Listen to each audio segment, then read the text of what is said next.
নবী রওজা শরীফ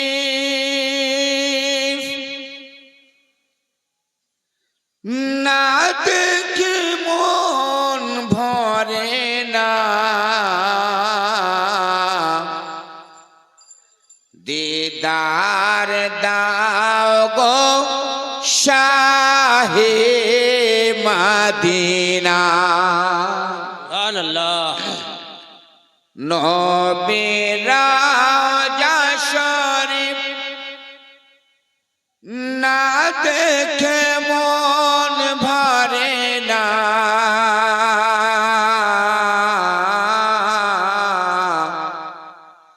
দিদার দাও গো শাহে মদিনা। হাত উঠে বলে ইয়া রাসূলুল্লাহ, ইয়া আল্লাহ, তোমার নবীর আশিক ও প্রেমিক সেজে যারাই পবিত্র মাহফিলে হাত উঠিয়ে দিয়েছে সেই নবী পাকের দিদারের একটা ওসিলা বানিয়ে দিও। জোরে বলো আল্লাহুম্মা আমিন। নবী রওজা শরীফ না দেখে মন ভরে না, দিদার দাও গো শাহে মদিনা, দিদার দাও গো শাহে মদিনা। জোরে বলো। যদি কেউ স্বপ্ন যুগে আমার বিশ্ব নবী দিদার নসিব হয়ে যায়, সে যদি আমার নবী পাক সাহেবে লাউলাককে দেখতে পায়, স্বপ্ন তো স্বপ্ন, খৌফ তো খৌফ, সে রাসূলুল্লাহকে স্বয়ং দিদার করে নিল এবং জান্নাতি হয়ে গেল। জোরে বলো। এই জন্য তো কবি বলছে কি, ভাই বসে যান, একটু দাঁড়িয়ে থেকে রোডের মধ্যে একটু বসে যান, পরিবেশটা আরো ভালো লাগবে সোনার আমার। নবী রওজা শরীফ না দেখে মন ভরে না, দিদার দাও গো শাহে মদিনা, দিদার দাও গো শাহে মদিনা।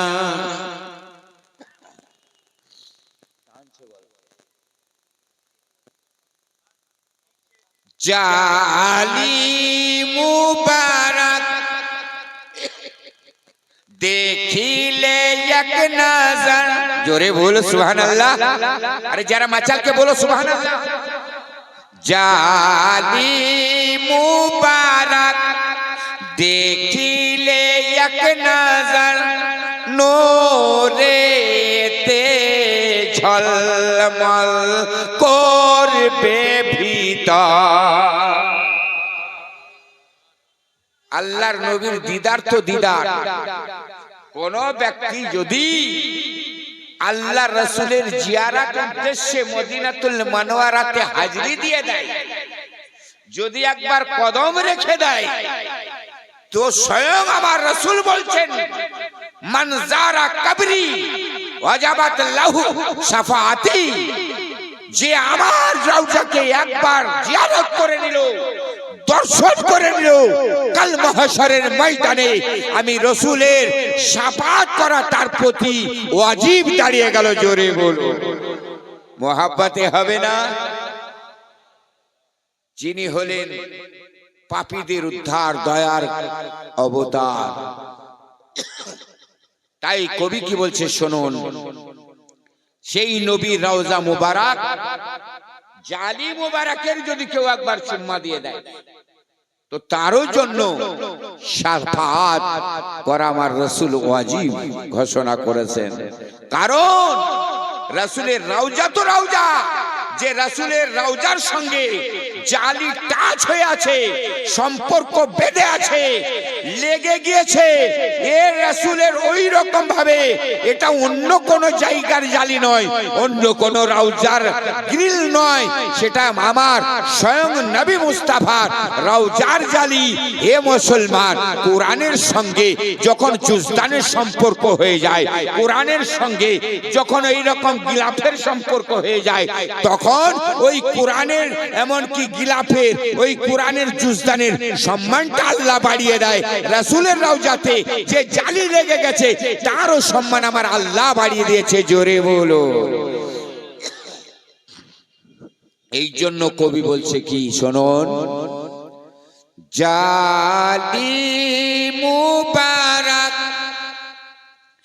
দেখিলে এক নজর নোরেতে ঝলমল করবে ভিতর। জালি মুবারক দেখিলে এক নজর নোরেতে ঝলমল করবে ভিতর। অগর ফুরাহিম, অগর ফুরাহিম, কাছে ডাক দাও না, দিদার দাও গো শাহে মদিনা, দিদার দাও গো শাহে মদিনা। নবে রওজা শরীফ না দেখে মন ভরে না, দিদার দাও গো শাহে মদিনা। পৃথিবীর যতখানে আমরা গিয়েছি, কম বেশি দুঃখ তো পেয়েছি। পৃথিবীর যতখানে আমরা গিয়েছি, কম বেশ দুঃখ তো পেয়েছি। রওজাতে গেলে, রওজাতে গেলে তার দুঃখ থাকে না, দিদার দাও গো শাহে মদিনা, দিদার দাও গো শাহে মদিনা। নবে রওজা শরীফ না দেখে মন ভরে না, দিদার দাও গো শাহে মদিনা, দিদার দাও গো শাহে মদিনা। আল্লাহুম্মা সাল্লি আলা। এ ভাই বসেন, বসেন না ভাইরা, শোনা আমার এখানে বসেন, একটু দয়া করব, অনুগ্রহ করে বলছি, অনুরোধ করে। মাওলানা আল্লাহুম্মা সাল্লি আলা সাইয়্যিদ মাওলানা মুহাম্মাদ ওয়া আলা মাওলানা মুহাম্মদ। এই জওয়ান যুবকেরা, সোনা মানিকেরা, আল্লাহর অটুট সংবিধান যার নাম হলো পবিত্র কোরআন, এই কোরআনে পাক থেকে এক টুকরো আয়াতে কারিমা তেলাওয়াত করেছি। আব্বাজান, সোনা মানিকেরা ও জওয়ান যুবকেরা, একটু কর্ণপাত করে শোনো। সেই আয়াতের মানে মতলব জানাবার আগে একটু চিন্তা করতে হবে। আমার আল্লাহ তাবারাক ওয়া তাআলা আপনাকে আমাকে অর্থাৎ জিন ও ইনসানকে তৈরি করে পৃথিবীর সমগ্র পৃথিবীর মধ্যে আমার আল্লাহ পাক আমাদেরকে পাঠিয়েছেন। ওই রকম ভাবে আল্লাহর পবিত্র কোরআনে আল্লাহ ঘোষণা করেও বলেছেন, ওয়ামা খালাকুল জিন্না ওয়াল ইনসা ইল্লা লিয়াবুদুন। আমি জিন ও ইনসানকে সৃষ্টি করেছি, তার মূলত কারণ হলো হলো এটাই, যেন তারা একমাত্র আমার ইবাদত বন্দেগী করে, আমার একমাত্র হামদ সানা করে। ওরে জওয়ান যুবকেরা, তাই আমি বলতে চলেছি রে বাবা, আমার আল্লাহ পাক জিন ইনসানকে যে সৃষ্টি করলেন, আমরা পৃথিবী জগতে এসে আল্লাহর আদেশকে কবুল করে মেনে নিয়ে হয়তো আমরা নামাজ পড়ি গো বাবা, রোজা রাখি গো বাবা, হজ করি, যাকাত দিই, পিতা মাতার সেবা শুশ্রূষা করি, ওই রকম ভাবে হারাম থেকে দূরে থাকি, চুগলি ও গীবত থেকে দূরে থাকি, আল্লাহর আদেশ মোতাবেক চলি।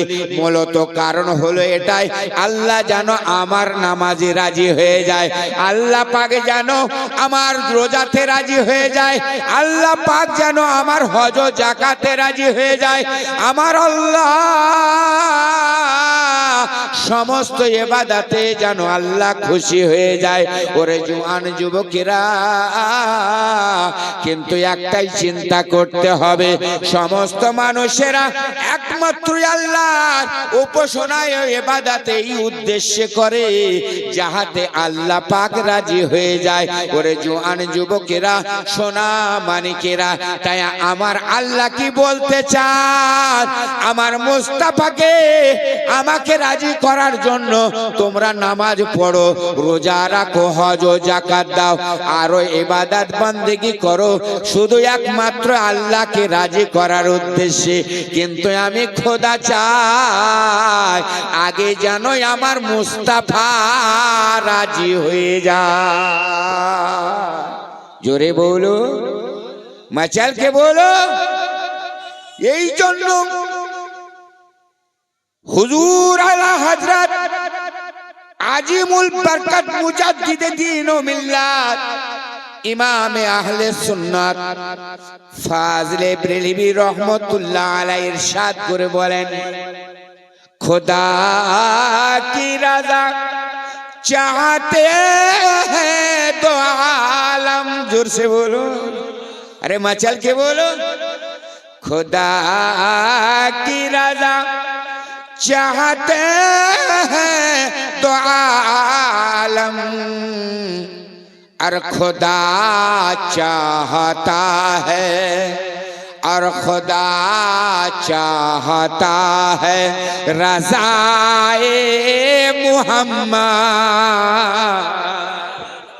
সমগ্র পৃথিবী আল্লাহর সন্তুষ্টি চাই, কিন্তু স্বয়ং আল্লাহ আমার মুস্তাফার সন্তুষ্টি চাই। জোরে বলো সুবহানাল্লাহ। শুধু তাই নাই মুসলমান, তাই আমি বলতে চলেছি বাবা, আমরা ইবাদত বন্দেগী করি, হামদ সানা করি, কিন্তু এটা আমাদেরকে বুঝে নিতে হবে, যখন আমরা কোনো কর্ম করতে চাই তখন আমরা আগে নিয়ত করে ফেলি, তখন আমরা আগে টার্গেট নিয়ে নিই। এই জন্য তো আজকে অনেকেই হয়তো ভেবে নিয়েছি কোন বক্তা আসবে বীরভূম থেকে, মৌলানা শাহ আলম চিশতি অচিন্তলা ইউনিভার্সিটিতে হাজিরি দেবে, তার সুরতালটা দেখব। কেউ হয়তো বলবে মেলায় একটু ঘোরাঘুরি করব, কেউ বলবে মাদ্রাসার দিকে লক্ষ্য রাখবো, আর কেউ হয়তো বলবে আলেমের জিয়ারত করব, আর কেউ হয়তো বলে বক্তব্য শুনে হয়তো আমলও করব, ঠিক কিনা? বুখারী শরীফের প্রথম পৃষ্ঠার হাদিস, তাই বলা হয়েছে, বিশ্ব নবী বলেন ইন্নামাল আমালু বিন্নিয়াত, যে কোনো তুমি কর্ম করবে সমস্ত কর্মটা তোমার নিয়াতের উপরে নির্ভর করে। জোরে বলো, মহব্বতে হবে না? সমস্ত নিয়াতটা তোমার, আমলটা নিয়াতের উপরে নির্ভর করে। যেমন তুমি নিয়াত করবে সেই রকম ফলাফল পাবে। বন্ধুরে, তবে আমি একটা কথা বলবো গো বাবা, আপনার নিয়াত আছে আমার নামাজ, আমার রোজা, আমার হজ ও যাকাতে আল্লাহ রাজি হয়ে যায়, আর আল্লাহ যদি রাজি হয়ে যায় জীবনের বেড়া পার হবে, মহাশরের ময়দানে খোদার জান্নাতে আল্লাহ অধিকার দিয়ে দেবে, জোরে বলো। কিন্তু মুসলমান, তোমার এই নামাজ, তোমার এই রোজা, তোমার ওই যাকাত, তোমার এই হজ, এগুলো সব কিছু তোমার সৈন্য রূপে রয়ে যাবে। আর এরই নাম হলো আমল। একটু জোরে বলা যাবে না? এর নাম কি বললাম? এর নাম আমল। মুখে দাড়ি রাখার নাম হলো আমল, সুন্নাতে নবী। মাথায় টুপি রাখা, এর নাম হলো কি? সুন্নাতে রাসূল। জি জুব্বা পরিধান করায় আমার বিশ্ব নবীর সুন্নাত, এগুলোর নাম হলো আমল। তাই বলে যদি সুবহানাল্লাহ, এই মাথায় পাগড়ি আর মাথায় টুপি মহাত্মা গান্ধীও দিয়েছে, তাই বলে কি সুন্নাতে রাসূল কি আদা হবে? জি হবে? এই রকম মুখ ভরা দাড়ি রবীন্দ্রনাথ ঠাকুরও রেখেছে। আজ আলেমদের দাড়ির সাথে কি রবীন্দ্রনাথের দাড়ির তুলনা হবে? আর ওই দাড়ি রাখাতে কি সুন্নত আদা হবে? তাহলে বোঝা গেল শুধু তাই নয়, এই সামনে রোজার মাস আসবে। হয়তো অনেকেই সোশ্যাল মিডিয়াতে ফেসবুকে দেখেছে মমতা দিদি ঘুমটা টেনে মুসলমানদের কাতারের মধ্যে রমজান মাসের উপবাস থেকে হয়তো ইফতারও করবে। তাই বলে কি ওর রোজা রাখাতে, উপবাস থাকাতে আল্লাহ রাজি হবে? তাহলে এটার নাম হলো আমল। এ মুসলমান, একটা ইমানদারের রোজা রাখার, মমতা দিদির রোজা রাখা এক নয়।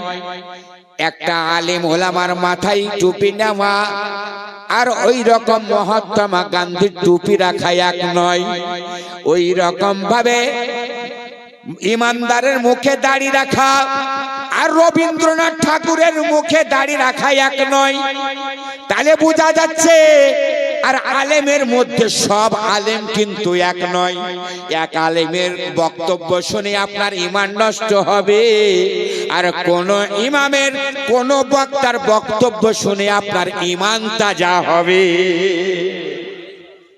বন্ধু, তাই সঠিকভাবে আলেমের পরামর্শ নিতে হবে। কোন ব্যক্তির ওয়াজ শুনলে পরে ঈমান তাজা হবে, আর কোন ব্যক্তির ঈমান ওয়াজ শুনলে ঈমানের খারাপি হয়ে যাবে। বন্ধুরে, এইগুলোর নাম হলো আমল। কি বললাম? এগুলোর নাম আমল। কিন্তু আমি এটাই বলতে চাই, এই আমল তোমার সৈন্য রূপে রয়ে যাবে বাবা। সৈন্যর কোনো কি দাম আছে? যদি একটা স্লেটের মধ্যে একটা সৈন্য দেওয়া হয়, এর কোনো দাম থাকবে? দুটো যদি সৈন্য দেওয়া হয়, কোনো দাম থাকবে? চারটে দিলে কি দাম থাকবে? আপনি বলছেন দাম নাই। আমি মাওলানা শাহ আলম চিশতি, আমি বলছি সৈন্যর অবশ্যই দাম আছে। নামাজিদের মনে রাগ হয়ে গেল, এই নামাজ রোজা হজ যাকাতে সৈন্য রূপে বলে দিল। বন্ধুরে, কেমন ভাবে দাম হবে? এই চারটে সৈন্যর আগে যদি একটা এক লেখে যদি একটা সৈন্য দেয়া হয়, কত হলো? জোরে বলেন। 10। যদি আবার আরেকটা দিয়ে দিই, কত হয়? 100। যদি চারটে দিয়ে দিই তো 10,000। আপনি বলছিলেন সৈন্যর কোনো দাম নাই। এ জওয়ান যুবকেরা, সোনা মানিকেরা, নামাজেরও দাম আছে, রোজারও দাম আছে, হজ করনেওয়ালা হাজিরও দাম আছে, জাকাত দেনেওয়ালা মালদারেরও দাম আছে। কিন্তু তার আগে বাবা এক রাখতে হবে। যদি এক না থাকে তো সৈন্যর দাম কোনো থাকবে না। তাহলে একটা কি? এগুলো নামাজ রোজা হজ যাকাত হলো আপনার আমল, আর এক হলো আমার নবী মুস্তাফার মোহাব্বত, এর নাম হলো ঈমান। জোরে বলো। এই নবীর এক যদি থাকে, নামাজ পড়লে নামাজ কাজে লাগবে। এই নবীর এক মোহাব্বত যদি হৃদয়ে থাকে, রোজা রাখলে পরে আল্লাহ খুশি হয়ে যাবে। এই নবীর প্রতি প্রেম ভালোবাসা যদি থাকে, হজ যাকাতে আমার আল্লাহ রাজি হয়ে যাবে। আর এই নবীর প্রেম ভক্তি ভালোবাসা ঈমান যদি আপনার না থাকে, ওই আমল কাজে লাগবে না, রোজা কাজে লাগবে না, নামাজ কাজে লাগবে না, হজ যাকাত কাজে লাগবে না, আপনার কোনো ইবাদত আল্লাহর বারগাহে পৌঁছাবে না। এ মুসলমান, এই ইবাদতে পৌঁছাতে গেলে আগে আমার মুস্তাফার মোহাব্বতটা হৃদয়ের মধ্যেই রাখতে হবে। জোরে বলো, একটু জোরে হবে না? একটু মোহাব্বত হবে না? হাত উঠে বলেন ইয়া রাসূলুল্লাহ, তামাম বলে ইয়া রাসূলুল্লাহ। ইয়া আল্লাহ, এই হাতগুলোকে তুমি কবুল করে নাও। এই জন্য তো কবি কি বলছে শুনুন, দয়ার নবী মায়ার নবী গো, আপনি নবী আমার জীবনের জীবন। দয়ার নবী নূরের নবী গো, আপনি নবী আমার জীবনের জীবন। একটু জোরে হবে না? দয়ার নবী মায়ার নবী গো, আপনি নবী আমার জীবনের জীবন। ওরে আপনি নবী আমার জীবন সাথী, অন্ধকার কবরের বাতি। জোরে বলো, ওগো আপনি নবী আমার জীবন সাথী, অন্ধকার কবরের বাতি। আপনি নবী আমার দিন দুনিয়ার ধন। দয়ার নবী মায়ার নবী গো, আপনি নবী আমার জীবনের জীবন। আর দেখে আপনার মজেজা, ভাগ্যবতী মা খাদিজা। জোরে বলো, ওরে দেখে আপনার মজেজা, ভাগ্যবতী মা খাদিজা। সুপে দিল জানো জীবন। ওগো দেখে আপনার মজেজা, ভাগ্যবতী মা খাদিজা। সুপে দিল জানো জীবন। দয়ার নবী মায়ার নবী গো, আপনি নবী আমার জীবনের জীবন। একটু জোরে হবে না? আর একটু মোহাব্বতে। ওরে হাবসি দেশের আশিকে বেলাল, নবীর প্রেমে হইল উত্তাল। ওগো হাবসি দেশের আশিকে বেলাল, নবীর প্রেমে হইল উত্তাল।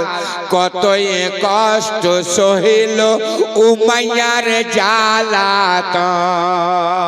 দয়ার নবী মায়ার নবী গো, আপনি নবী আমার জীবনের জীবন। দয়ার নবী মায়ার নবী গো, আপনি নবী আমার জীবনের জীবন। হাত উঠে বলে ইয়া রাসূলুল্লাহ। এ জওয়ান যুবকেরা, সোনা মানিকেরা, তাই আমি বলতে চলেছিলাম বাবা, এই আমলের আগে ঈমানটাই আপনার মজবুতি করতে হবে রে বাবা। এই নামাজ রোজা হজ যাকাত কেমন রূপে আর একটু কথা বলে জানাই রে বাবা।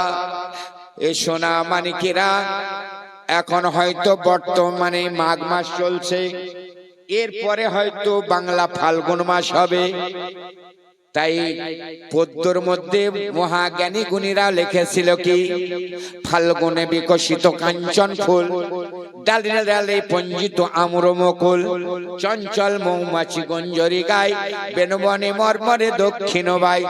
হে জওয়ান যুবকেরা, তাই মাঘ ফাল্গুন মাসের মধ্যে দেখা যায় ওই রকম বৃক্ষের মধ্যে, গাছের মধ্যে ফুল আসে, অর্থাৎ মুকুল আসে। মুকুল আসার পরে আম বাগান আপনার মালদা ডিস্ট্রিক্টে বিক্রয় হয়, ঠিকায় করে নেয়। এক সময় মুকুল দেখে দাম হয়, আবার একবার আম দেখে দাম হয়ে যায়। কিন্তু আমি বলতে চাই রে ভাই, আগে ফুল তারপরে ফল, ঠিক কিনা? হ্যাঁ, এই ফুল, ফুলের পরে ফল। আমি একটা কথা বলে জানাই, এই আম গাছে, জাম গাছে, কাঁঠাল গাছে আপনার ফুল এসেছে, যদি ফুলটাকে ভেঙে দেওয়া হয়, আপনি এক কথায় বলেন ওই গাছটা মারা যাবে না বেঁচে থাকবে? বেঁচে থাকবে। যদি সুবহানাল্লাহ আম ধরে গেছে, আমটাকে যদি পেড়ে নেওয়া হয় তো গাছটা মারা যাবে না বেঁচে থাকবে? আরে জোরে বলে, বেঁচে থাকবে। একটা গাছের যদি একটা টহনি ডালকে কেটে নেওয়া হয়, বলেন ঠিক করে ভাই, গাছটা মারা যাবে না বেঁচে থাকবে? বেঁচে থাকবে। কিন্তু এই জওয়ান যুবকেরা, সোনা মানিকেরা, আমি এক কথাই বলবো বাবা, ওই বৃক্ষের মধ্যে ফুল ধরে গেছে, ফলও ধরে গেল, গাছের শাখা প্রশাখা ডাল টেহনিও লেগে আছে, কিন্তু গাছের যদি শেকড় জড়টাকে কেটে দেয়া হয়, বলেন তো গাছটা মারা যাবে না বেঁচে থাকবে? মারা যাবে। হে জওয়ান যুবকেরা, একটু বুঝার চেষ্টা করে নাও। নামাজ পড়েছো, রোজা রেখেছো, হজ যাকাত দিয়েছো, ওই মাথা মোটা মৌলবীর মতো যদি নবীকে নিজের মতো ভাবো, তোমার সব কিছু বেকার হয়ে যাবে। নামাজ কবুল হবে না, রোজা কবুল হবে না, হজ যাকাত কবুল হবে না। বাইতুল্লাহ কাবা ঘরে চৌখাটে যদি মাথাটাকে ঠুকে ঠুকে কালো কয়লার মতো বানিয়ে দাও, ওই ইবাদতে আমার আল্লাহ রাজি হবে না। কারণ বলা হয়েছে, নো আদার হেও, কয়লাকে যেমন দুধে ডুবালে আর ময়লা যায় না, শুধু সেজদা রুকু নামাজ রোজা করলে পরে আল্লাহ রাজি হয় না। জোরে বলো সুবহানাল্লাহ।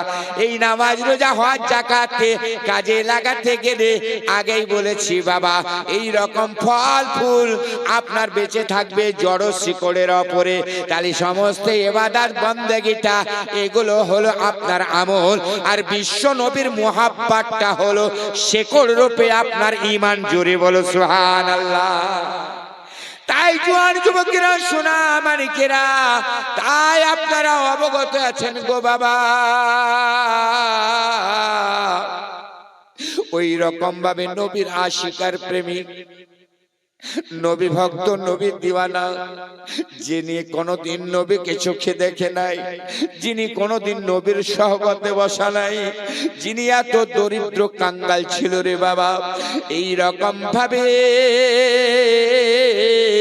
ওই হাবশী দেশের বেলালকে উমাইয়া যখন খরিদ করে নিয়েছিল, উমাইয়া খরিদ করে নেওয়ার পরে বাড়ির মধ্যে নিয়ে আসার পর ওই বেলালকে কাজকর্মের মধ্যে নিয়ে যেত করে দিল। বন্ধুরে, ওই হাবশী দেশের বেলাল আশিক ও প্রেমিক, নবীর গোলাম। কেমন নবীর গোলাম ছিল?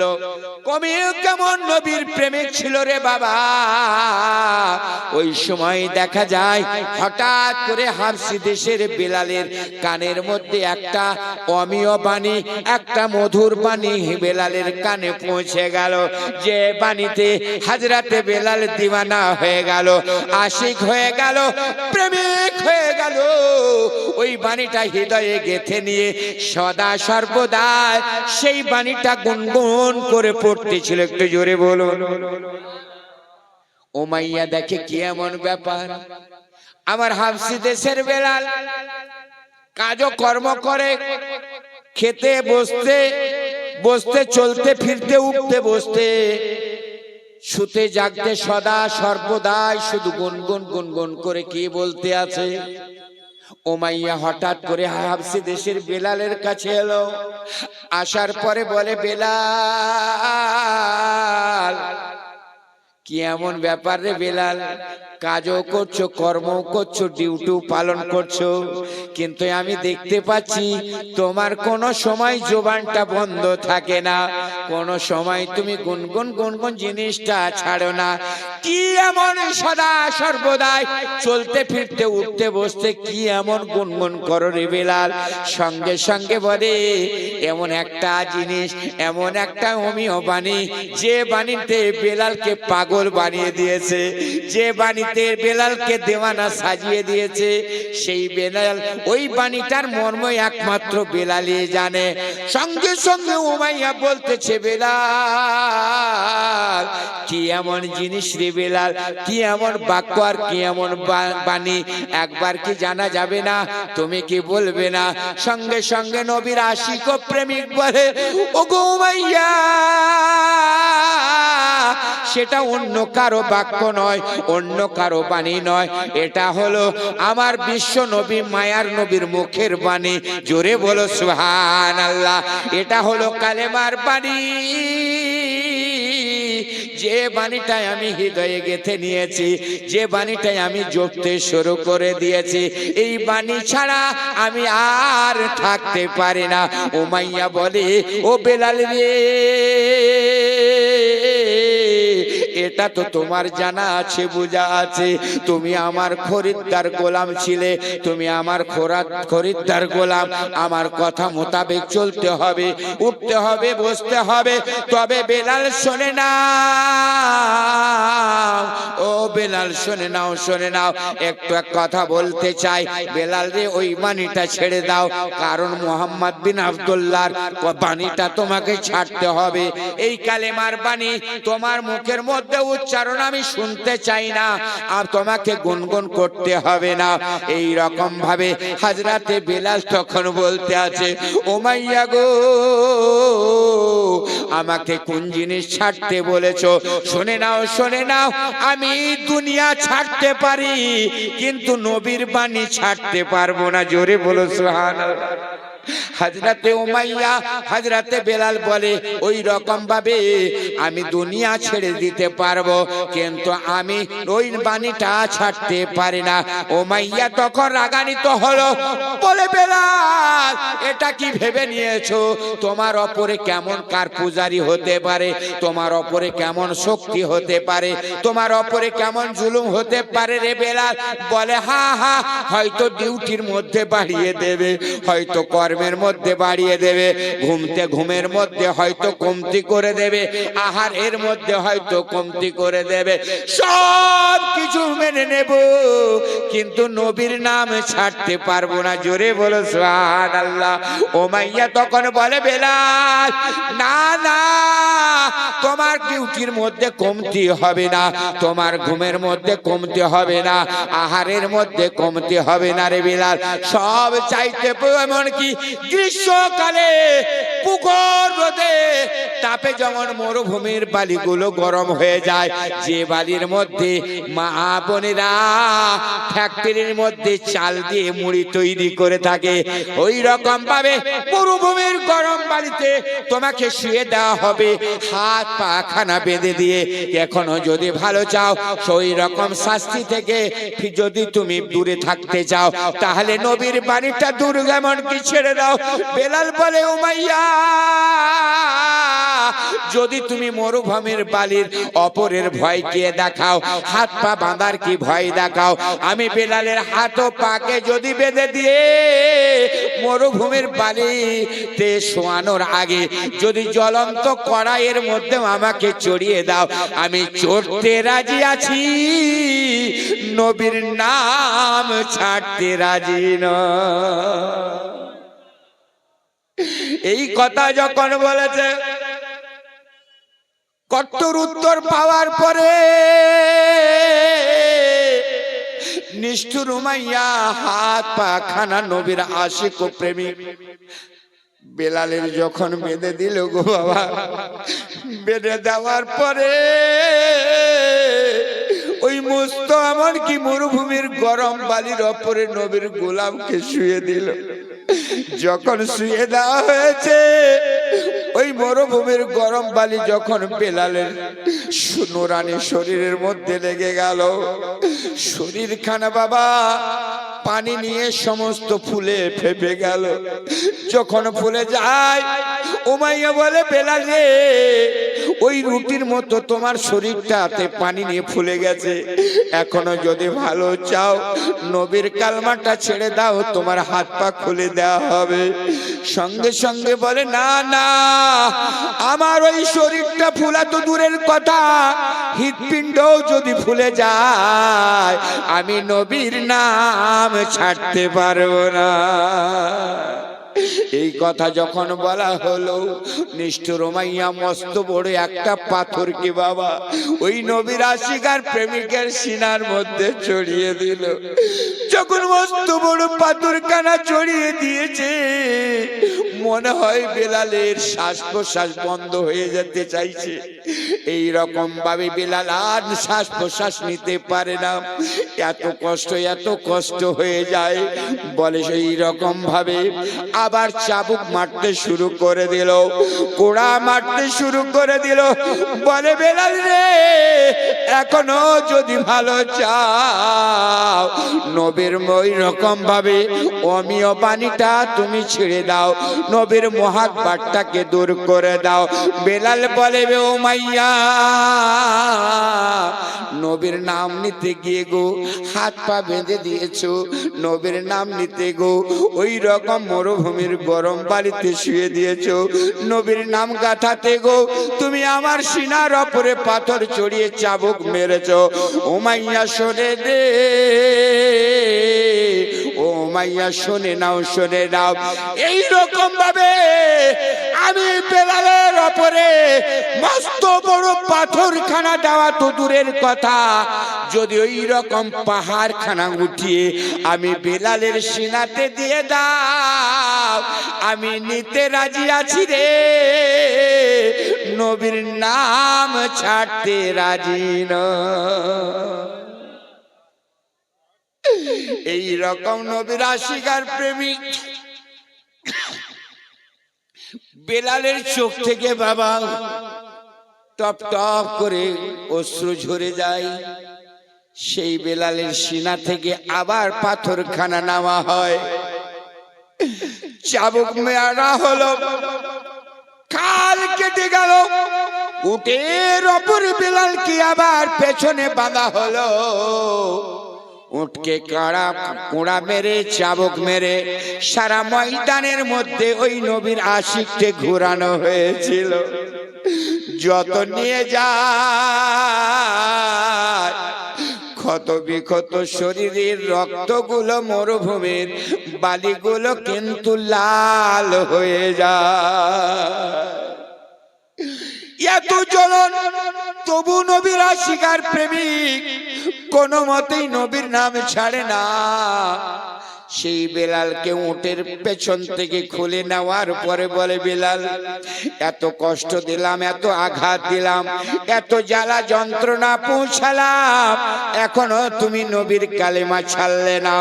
নবীর আশিককে প্রেমিককে একটা পাহাড়ের ওপরে নিয়ে গেল। নিষ্ঠুর উমাইয়া নিয়ে যাওয়ার পরে বলে ও বেলাল একবার নিচের দিকে দৃষ্টি দাও, তাকিয়ে দেখো রে এই পাহাড় থেকে নিচুটা কত গর্ত, এই পাহাড় থেকে তোমায় ফেলে দেয়া হবে, এই রকম পাথরের ওপরে তুমি ধাক্কা খাবে, আর ধাক্কা খেতে খেতে ডানের হাড্ডি তোমার হয়তো বামে যাবে, বামের হাড্ডি ধাক্কা লেগে ডানে হবে, তোমার শরীরের মধ্যে কত ক্ষত বিক্ষত হয়ে যাবে। বেলাল রে এখনো যদি ভালো চাও নবীর কালেমাটা ছেড়ে দাও, নবীর প্রেম ভালোবাসা ছেড়ে দাও, নচেত তোমাকে পাহাড় থেকে ফেলে দেওয়া হবে। নবীর আশিক আর প্রেমিক ওই বেলাল বলে উমাইয়া শুনে নাও, শুনে নাও, আমাকে পাহাড় থেকে নিচের কি ভয় দেখাও, নিচের কি খব দেখাও, আজকে পাহাড়ে নিয়ে এসেছো। আমি বেলাল বলি পাহাড়ে না নিয়ে এসে যদি আসমানের বালান্দিতে আমি বিলালকে নিয়ে যেতে, আর পাহাড় থেকে যদি ছেড়ে দিতে গো, আমি আসমান থেকে পড়তে রাজি, নবীর কালেমা ছাড়তে রাজি ন। একটু জোরে হবে না? এই রকম নিষ্ঠুর মাইয়া নবীর আশিরাক প্রেমিককে বাবা এমনকি আকাশের পাহাড়ের চৌকি থেকে ফেলে দিল। কতই ধাক্কা খেতে খেতে নবীর আশিক বেহুশ হয়ে জমিনে পড়ে গেল গো। উমাইয়া ভেবে নাই, ভেবে নাই এবার হয়তো বেলাল আর দুনিয়াতে বেঁচে নাই, এমনকি দুনিয়া থেকে বেলাল বিদায় হয়ে গেছে। উমাইয়া পাহাড় থেকে নেমে আসার পরে আশিকের এমনকি নবী প্রেমিক নবীর গোলামের পাশে দেখলো ওই রকম খরিদ্দার বেলাল বেঁচে আছে না জেগে আছে, দেখছে তো বেহুশ হয়ে পড়ে আছে। কিছুক্ষণের পরে ওই বেলাল যখন চোখ দুটো খুলে দিল, হোটের মধ্যে হোসে ফিরে এলো, সঙ্গে সঙ্গে জবানের মধ্যে আল্লাহর নবীর কালেমার বাণী জপতেছিল। উমাইয়া থেকে বড় অবাক হয়ে যায়, বলি এত শাস্তি দিলাম, এত কষ্ট দিলাম, তবু নবীর প্রেম ভালোবাসা থেকে দূর করতে পারলাম না, তার হৃদয় থেকে কালেমার বাণীটাকেও সরাতে পারলাম না। বন্ধুরে হঠাৎ করে দেখা যায় উমাইয়া করলো কি, আগুনের আঙ্গারকে নিয়ে নিচ্ছে, নিয়ে নেওয়ার পরে বলে বেলাল দেখছো কি আগুনের আঙ্গার, এই আগুনের আঙ্গার কেন নিয়ে এসেছি, তুমি যে মোহাব্বতে চেয়ে প্রেমে ভালোবাসা নিয়ে দুই হাতটা নড়িয়ে নড়িয়ে তুমি কলেমা জপো, নবীর নাম জপতে আছো, কিন্তু এই রকম ভাবে যখন তোমার দুই আগুনের আঙ্গারে তোমার নিচের হোট অপরকার হোটটা জ্বলে যাবে, জিভা যখন জ্বলে যাবে, কেমন ভাবে তুমি উচ্চারণ করবে, কেমন ভাবে নবীর নাম জপবে রে বেলাল, এই আগুনের আঙ্গার তোমার মুখের মধ্যে দিয়ে দেওয়া হবে। সঙ্গে সঙ্গে বেলাল বলেছিল এই আগুনের আঙ্গারে সে আমার হোঁট পুড়াতে পারে, জিভা পুড়াতে পারে, লোট হোঁট পুড়াতে পারে রে উমাইয়া, কিন্তু আমার নবীর প্রেম ভালোবাসা মোহাব্বতটা হৃদয় থেকে পোড়াবার তোমার ক্ষমতা নাই। জোরে বলো সুবহানাল্লাহ। এই মতো অবস্থায় নিষ্ঠুর উমাইয়া আগুনের আঙ্গারকে নিয়ে নিল আর বেলালের জুবানের মধ্যে দিয়ে দিল। আশিকার প্রেমিক হাবশি দেশের বেলাল নবীর গোলামের অপরাণ নিচে কার হোঁটটা বাবা জ্বলে গেল, ক্ষত বিক্ষত শরীর নিয়েছে, আর নিচে কার হোঁট অপর কার হোঁটটাও জ্বলে গেছে। বলে ও উমাইয়া বলে বেলাল রে এবার কেমন ভাবে তুমি জপবে, হোঁট জ্বলে গেল, জিভা জ্বলে গেল, তবু হাজরাতে বেলাল নবীর কালেমা ছাড়লো না। না ছাড়ার পরে বেলাল তখন বলতে লাগে, ও মাইয়া রে শুনে নাও, আমাকে মরুভূমির মধ্যে কষ্ট দিতে পারো, সিনার মধ্যে তুমি মস্ত বড় পাথরও দিতে পারো, চাবুকের আঘাতে তুমি আমাকে মারতে পারো রে, উটের পেছনে বেঁধে দিয়ে সারা ময়দানটা ঘোরাতে পারো, পাহাড়ের ওপর থেকে তুমি আমায় ফেলে দিতে পারো, আগুনের আঙার নিয়ে আমার জিভা পুড়াতে পারো, কিন্তু আমার ঈমান পুড়াবার তোমার ক্ষমতা নাই। আর আমি বিলাল কোনো ভয় পাই না। তখন এই বিলালের অবস্থা দেখে বন্ধুরে আমার কবি কি বলছে শুনুন, আসো যতই তুফান আমি তো ভয় করি না। জোরে হবে না, একবার মোহাব্বতে হবে না। আসো যতই তুফান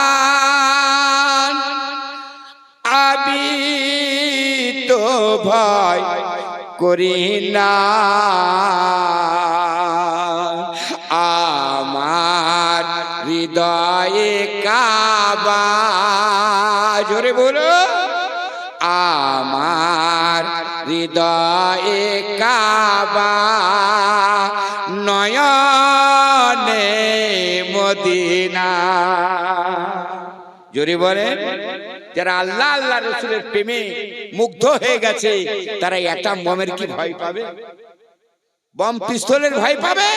জান থাক আর না থাক, এরা কিছুই পরোয়া করে না। এই জন্য তো বলা হয়েছে, গোলামানে মোহাম্মদ জান দেনে সে नहीं डरते, গোলামানে মুস্তাফা জান দেনে से नहीं डरते, ये सर कट जाए या रह जाए कुछ परवाह नहीं करते। জোরে বলো।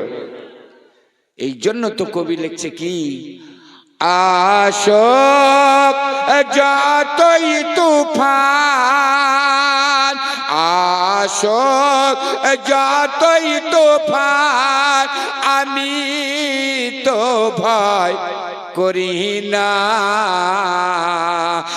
আমার হৃদয়ে কাবা। জোরে বলো, আমার হৃদয়ে কাবা, নয়নে মদিনা।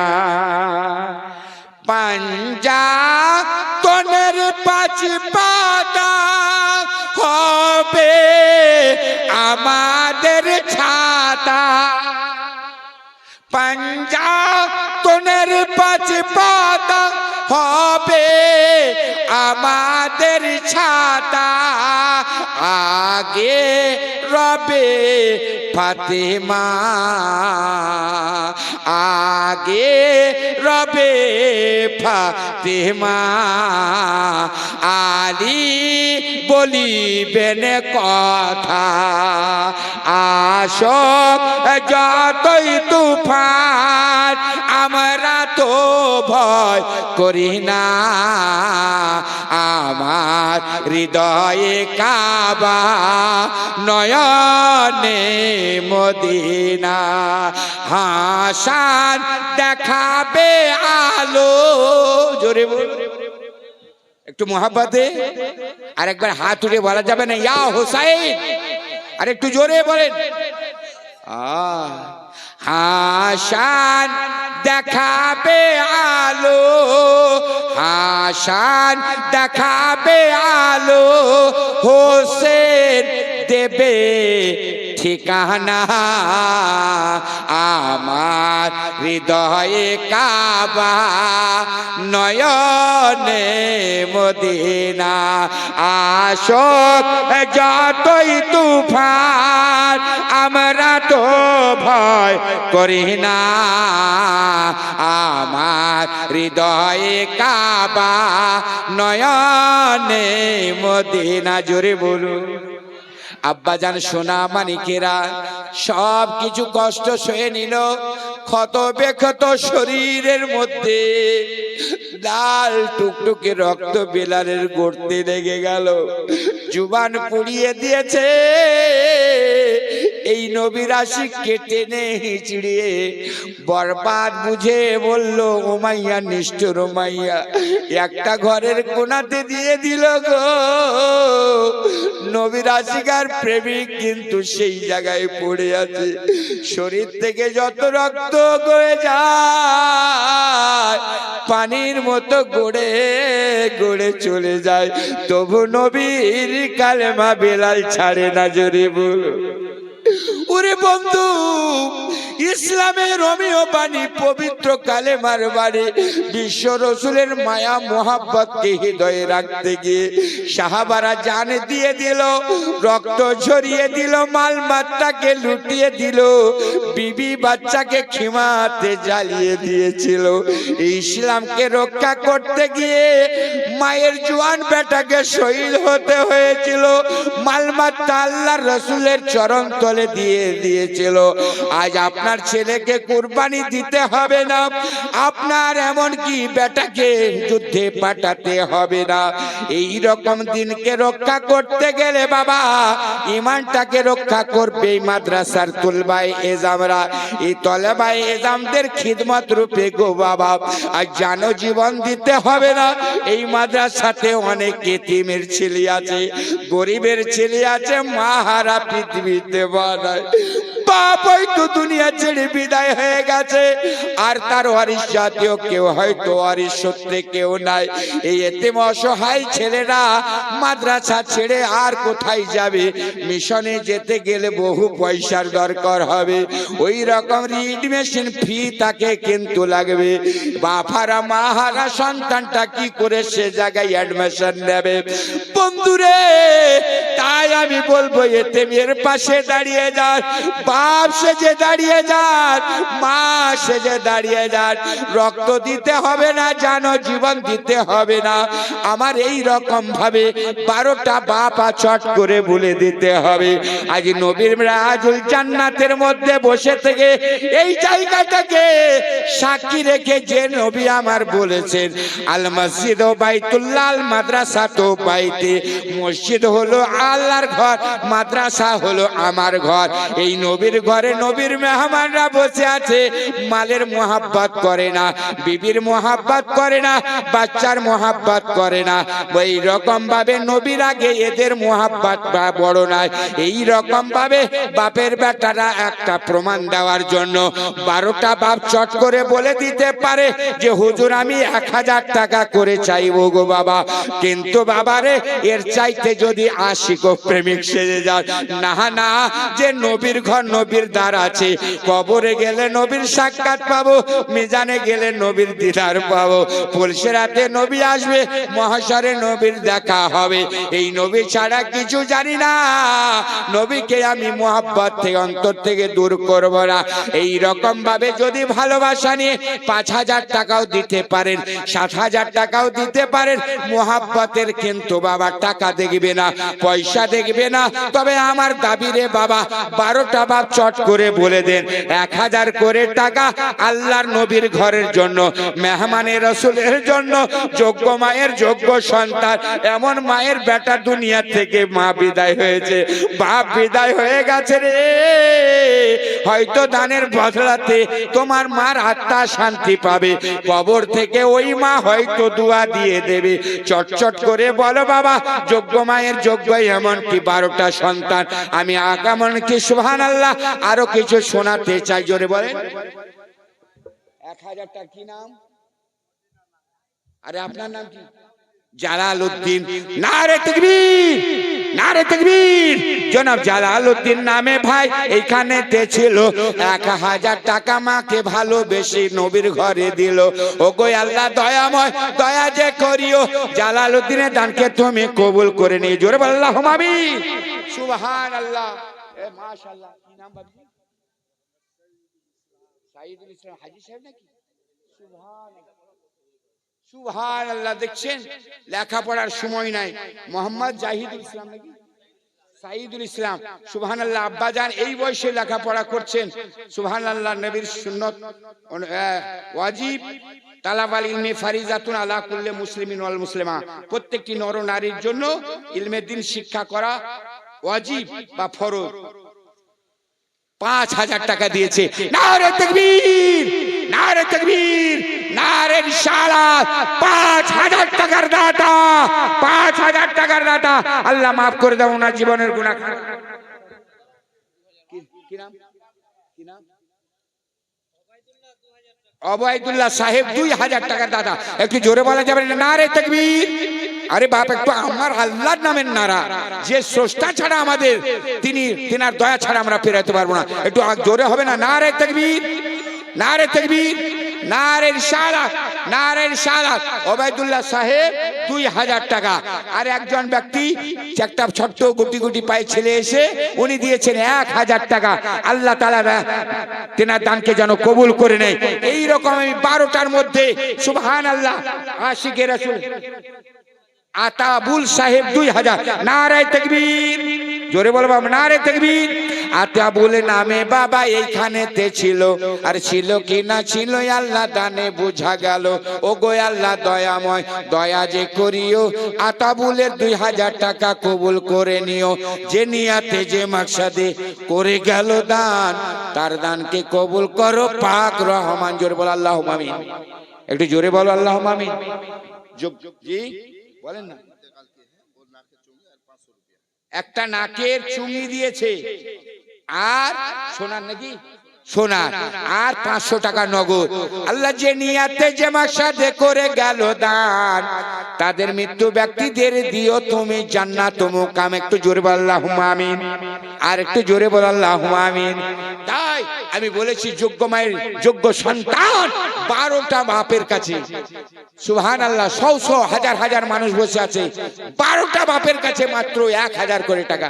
চলতি হবে না? হবে না? চট করে হবে না? বলতে পারবে না? কোন আমার ভাই, কোন আমার আব্বা চট করে বলে দেন যে হুজুর আমার মা মারা গেল গো, দুনিয়া থেকে বাপ মারা গেছে, গর্ভের সন্তানও যে চলে গেছে, জোয়ান বেটাও দুনিয়াতে চলে গেছে, আল্লাহ যেন কবরে সাহাবাকারাই যেন শান্তি থাকে। আর এই তোলাবায়ে ইলজাম যাদেরকে কেন্দ্র করে দেখছেন, এদের কদর আল্লাহ কত দিয়েছে। যে পথে হেঁটে যাবে সে পথে আল্লাহর ফেরেশতা পরিষ্কার করতে করতে যাবে। যে কবরস্থানে এরা জিয়ারতে হাজির হবে, 40 দিনের আযাবকে আল্লাহ পাক সেই কবরস্থান থেকে উঠিয়ে নেবে। জোরে বল আল্লাহুম্মা আমিন। একটু মহব্বতে হবে না সুবহানাল্লাহ? একটু বিশেষ এলান, যেই সমস্ত ছাত্ররা দাস্তারবন্দি পাবে অতি সত্বর স্টেজে এসে হাজির হয়ে যাও।